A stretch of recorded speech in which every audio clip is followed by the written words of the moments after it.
New Zealand landscape is very very beautiful. അതായത് mountains താഴെയുള്ള valleys, പിന്നെ coastal and beaches, volcanoes, geothermal activity ഉള്ള volcano craters, അതുകൂടാതെ ബാക്കിൽ കാണുന്ന ഫ്യോർഡ് എന്ന് പറഞ്ഞാൽ അതായത് ഓഷ്യനോട് ചേർന്നുള്ള ഉൾക്കടലുകളിൽ ചേർന്നുള്ള ഇങ്ങനെ സ്റ്റീപ്പായ റോക്സ് അല്ലെങ്കിൽ ഗ്ലേഷ്യേഴ്സ് കാണാം. 12ാം സെഞ്ചുറിയിൽ ഇവിടെ ജനവാസം പോലും ഇല്ലായിരുന്നു. 13-14 സെഞ്ചുറിയിൽ ഈസ്റ്റ് പൊളനേഷ്യ എന്ന ഭാഗത്തുള്ള ഹവായി ഐലൻഡ് തുടങ്ങിയ അടുത്തുള്ള മൗറീസ് എന്നൊരു വിഭാഗം ഇങ്ങോട്ട് മൈഗ്രേറ്റ് ചെയ്ത് അവരിവിടെ എസ്റ്റാബ്ലിഷ് ആയി. പിന്നെ 16ാം സെഞ്ചുറിയുടെ ലാസ്റ്റ് ആണ് യൂറോപ്യൻസ് തന്നെ ഇങ്ങനെ രാജ്യം ഉണ്ടെന്ന് കണ്ടുപിടിച്ച്. 17ാം സെഞ്ചുറിയോടുകൂടി യൂറോപ്യൻസ് ഇവിടെ വന്നു തുടങ്ങി. ന്യൂസിലൻഡ് പോപ്പുലേഷന്റെ 68% യൂറോപ്യൻസ് ആണ്. 17% മൗറീസ് വരും. ബാക്കി കുറച്ച് ശതമാനം ഏഷ്യൻസ് ആണ്. അപ്പൊ മൗറീസിന് ഭയങ്കര പവർ ആട്ടോ. ഒരു ഗവൺമെന്റിലൊക്കെ ഉണ്ട്. ഈവൻ ക്രിക്കറ്റ് ടീമില് ഒക്കെ ഉണ്ട്. Famous cricketers Shane Bond, Trent Boult, ആഡംബറർ, ഇവരൊക്കെ മൗറീസ് ആണ്. മാത്രമല്ല ഇവര് കുറച്ച് അഗ്രസീവ് നേച്ചർ ആട്ടോ. ഇവരുമായിട്ട് വഴക്കൊക്കെ ഇട്ട് ഇവർ പെട്ടെന്ന് പ്രൊവക്കേറ്റഡ് ആവുന്ന നേച്ചറാണ്. മാത്രമല്ല ഇവരുടെ ട്രഡീഷണൽ ഡാൻസും ആയോധന കലകളൊക്കെ ഉണ്ട് കേട്ടോ. അത് നമ്മളിവിടെ കണ്ടു. നല്ല അവരുടേതായ ഒരു സ്റ്റൈൽ, നല്ല ഭംഗിയാ.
ഹായ് ഫ്രണ്ട്സ്, ഞാൻ ന്യൂസിലൻഡിലെ റോട്ടർവ എന്ന സിറ്റിയിലാട്ടോ നിൽക്കുന്നത്.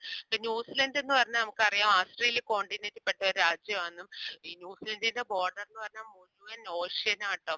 പസഫിക്, സൗത്ത് പസഫിക് ഓഷ്യൻ ആണ്, പസഫിക് മഹാസമുദ്രമാണ്. അവിടെ എന്ന് പറഞ്ഞാൽ ഈ ഏരിയ എന്ന് പറഞ്ഞാൽ highly seismic and volcanic activity ഉള്ള ഏരിയ ആണ്. അതുകൊണ്ട് തന്നെ ന്യൂസിലൻഡ് തന്നെ highly seismic and volcanic zone ആണ് ന്യൂസിലൻഡ് എന്ന രാജ്യം. ഇപ്പൊ ഈ പസഫിക് സമുദ്രത്തിന്റെ ഈ ഏരിയ തന്നെ റിംഗ് ഓഫ് ഫയർ എന്ന് അതുകൊണ്ട് പറയുന്നത്. നമുക്കറിയാം എർത്തിന്റെ ഔട്ടർ ലെയർ എന്ന് പറഞ്ഞാൽ ലിത്തോസ്ഫിയർ ആണ്. അവിടെയുള്ള ടെക്ടോണിക് പ്ലേറ്റ്സ് ഉണ്ട്, അതായത് മൂവിംഗ് റോക്സ്. അതിന്റെ ആക്ടിവിറ്റി കൂടുമ്പോഴാണ് ഈ സീസ്മിക് ആക്ടിവിറ്റിയും വോൾക്കാനിക് ആക്ടിവിറ്റി ഒക്കെ ഉണ്ടാവുന്നത്. അപ്പൊ ഈ പസഫിക് ഓഷ്യനിലുള്ള പ്ലേറ്റ്സ് ആണ് പസഫിക് പ്ലേറ്റ് എന്നും ഇൻഡോ ഓസ്ട്രേലിയൻ പ്ലേറ്റ് എന്ന് പറഞ്ഞ രണ്ട് പ്ലേറ്റുകളുടെ ആക്ടിവിറ്റി കൊണ്ടാണ് ഈ ന്യൂസിലൻഡിൽ ഇങ്ങനെയുള്ള സീസ്മിക് ആൻഡ് വോൾക്കാനിക് ആക്ടിവിറ്റി ഉണ്ടാകാനുള്ള കാര്യം. റോട്ടർവ തെർമൽ സോൺ എന്നാണ് ഈ പ്രദേശം അറിയപ്പെടുന്നത്. അതിന് കാരണം എന്ന് വെച്ചാൽ ഈ വോൾക്കാനിക് ആക്ടിവിറ്റിയുടെ ഭാഗമായിട്ടുണ്ടായ ക്രേറ്ററുകളിൽ മണ്ണോടുകൂടിയ വെള്ളം സദാ എപ്പോഴും തിളച്ചോണ്ടിരിക്കുകയാണ്. തിളയ്ക്കുന്ന ശബ്ദം നമുക്ക് കേൾക്കാട്ടോ.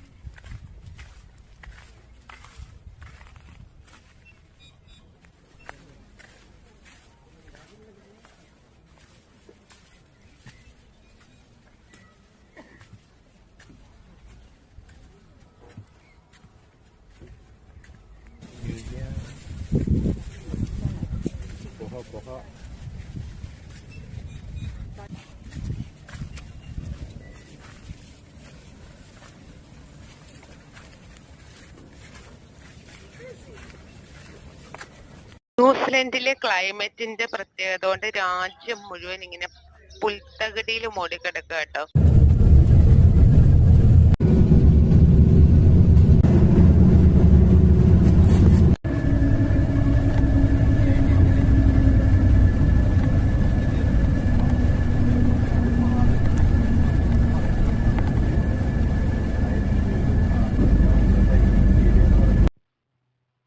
ഈ കാണുന്ന സ്ഥലം എന്ന് പറഞ്ഞാൽ റെഡ് വുഡ് ആൾട്ടിറ്റ്യൂഡ് എന്ന് പറഞ്ഞ ഒരു ഫോറസ്റ്റ് ആണ്. ഇത് ശരിക്കും ന്യൂസിലൻഡിലെ റോട്ടർവ എന്ന സിറ്റിയുടെ ഔട്ട്സ്കേർട്സിൽ പുറം ഭാഗത്ത് 15 ഏക്കറോളം ഏരിയയിൽ വ്യാപിച്ചെടുക്കുന്ന ഒരു റെഡ് വുഡ് ട്രീസിന്റെ ഫോറസ്റ്റ് ആട്ടോ. ഇത് ശരിക്കും കാലിഫോർണിയൻ റെഡ് വുഡ്സ് ആണ് ഇത് നാച്ചുറൽ ഫോറസ്റ്റ് അല്ല. ഇത് 1901 പ്ലാന്റഡ് ആണ്. അത് ഫോറസ്റ്റ് നട്ടുപിടിപ്പിച്ച ഫോറസ്റ്റ് ആണ്. ഇപ്പൊ ഏകദേശം 124 വർഷം കഴിഞ്ഞു. ഇതിനോടൊപ്പം തന്നെ ധാരാളം ഷ്രബ്സ് ഒക്കെ വളർന്നിട്ട് ഇതൊരു ഇക്കോ ഫ്രണ്ട്ലി ഏരിയ കേട്ടോ. മാത്രമല്ല ഇവിടെ ധാരാളം ട്രീ ക്ലൈംബിങ്, ട്രീ വാക്ക് തുടങ്ങിയ അഡ്വഞ്ചറസ് ആക്ടിവിറ്റീസ് ഉള്ളതുകൊണ്ട് തന്നെ ടൂറിസ്റ്റുകൾക്ക് വളരെ ഇൻട്രസ്റ്റഡ് ആയിട്ടുള്ള ഒരു പ്ലേസ് ആണ്. പിന്നെ ന്യൂസിലൻഡ് എന്ന് പറഞ്ഞാൽ തന്നെ ഒരു കാം ആൻഡ് ക്വയറ്റ് പ്ലേസ് ആട്ടോ. നമുക്ക് ശാന്തമായി പ്രകൃതിയെ തൊട്ടറിഞ്ഞ് സമാധാനത്തോടുകൂടി ജീവിക്കാൻ പറ്റിയ ഒരു ലാൻഡ്സ്കേപ്പ് ആണ് ഇവിടെ ഉള്ളത്. ഈ എവല്യൂഷൻ നമ്മൾ കുറെ ബിലീഫ് സിസ്റ്റത്തിലാണല്ലോ ജീവിക്കുന്നത്.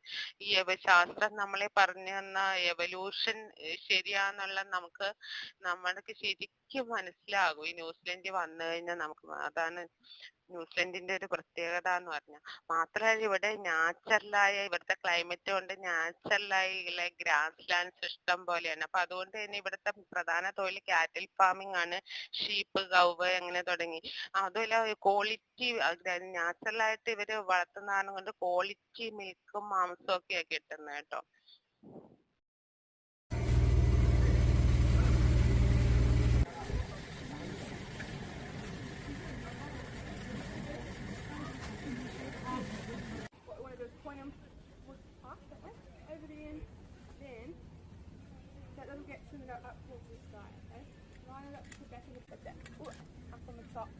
Run it over the top of the lump. Okay? Now if you start the wrong way, which sometimes what now while you're up there as well, it's always going to be hanging in front of your face. It might be over your shoulder. You can hold on to it if you want to, nice and soft on your hands. What we don't want to be grabbing today is to the wire. Lots of people do find. Have you ever before? We'll get you guys to give it a go. I have done flying fox before. Oh, same thing, same thing.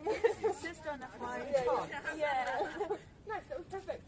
So yeah, just like headed, you want to split and then you're just going to pull yourself back. Oh, perfect. Okay. If you can't pull yourself back in, then I can come out. Okay. But the only reason you get stuck in the middle is because you don't have a listen, or you're less than 30 kgs. But you shouldn't be out there for less than 30 kgs. Cool.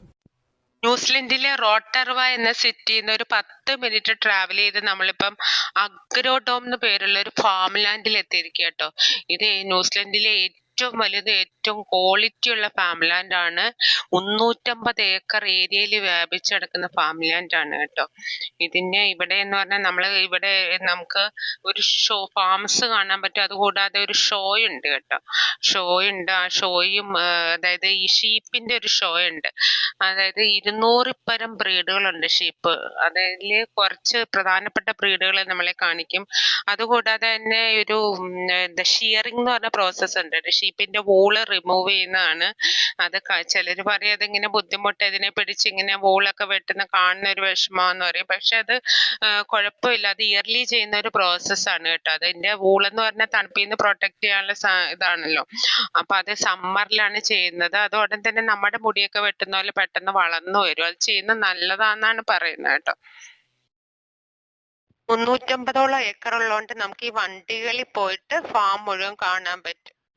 Natural quality grass മാത്രം feed ചെയ്യിച്ച് വളർത്തുന്ന ഈ കൗ, sheep ഇവയുടെയൊക്കെ മിൽക്കും മീറ്റും നമുക്ക് കണ്ണു അടച്ച് കഴിക്കാന്ന് മനസ്സിലായി കേട്ടോ.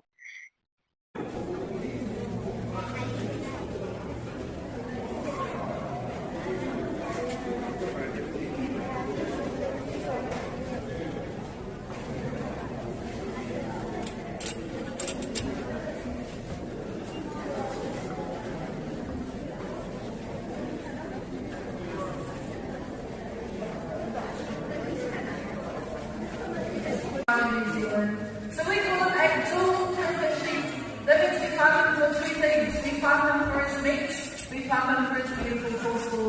This sheep breed is also known to give sex to twins in the springtime. Right number 2 in the world, here he comes, Sterling the corridor.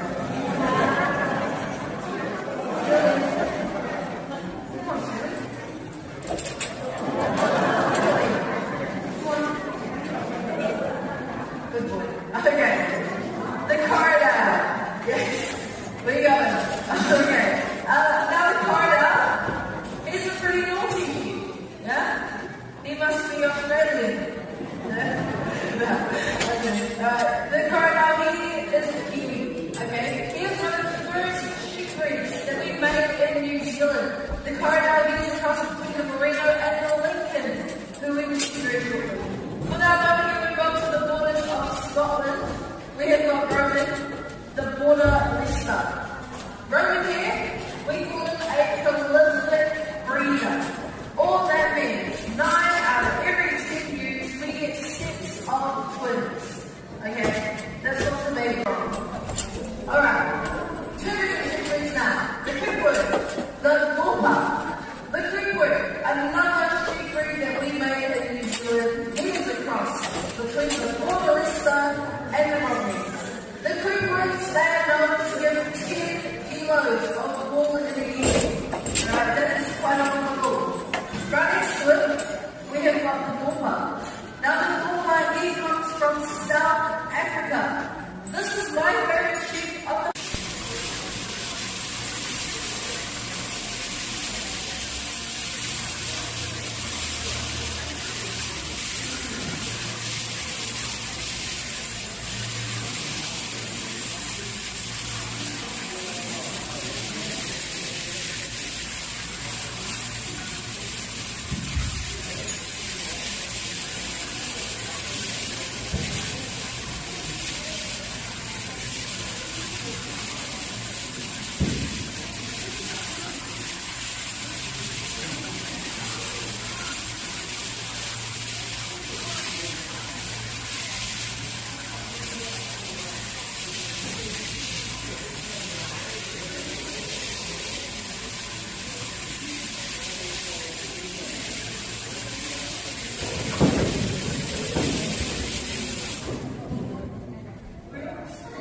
the main fleece from the sheep.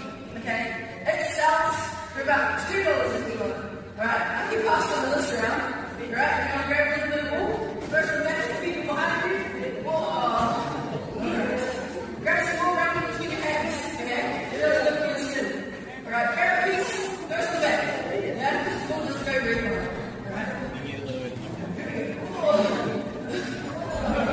There we go. Got some. Very bad. Doesn't go very far.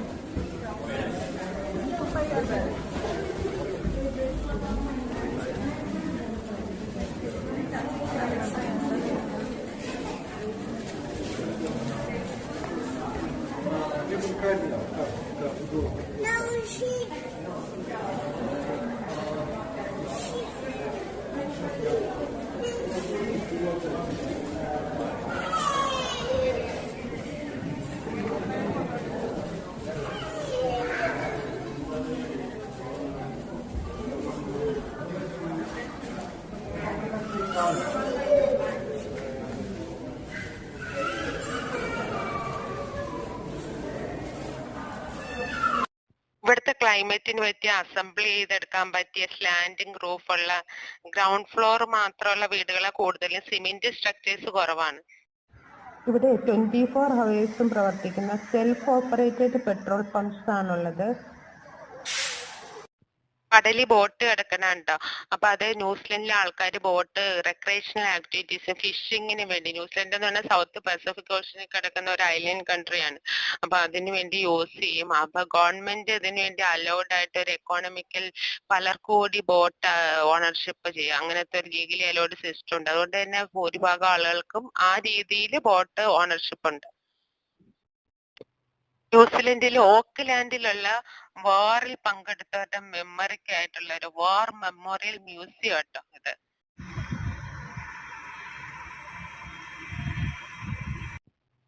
ന്യൂസിലൻഡിന്റെ national ബേർഡാണ് kiwi എന്ന് പറയുന്ന ഈ bird. ന്യൂസിലൻഡിന്റെ പോപ്പുലേഷന്റെ 272 ഇരട്ടിയുണ്ട് ഇന്ത്യയുടെ population.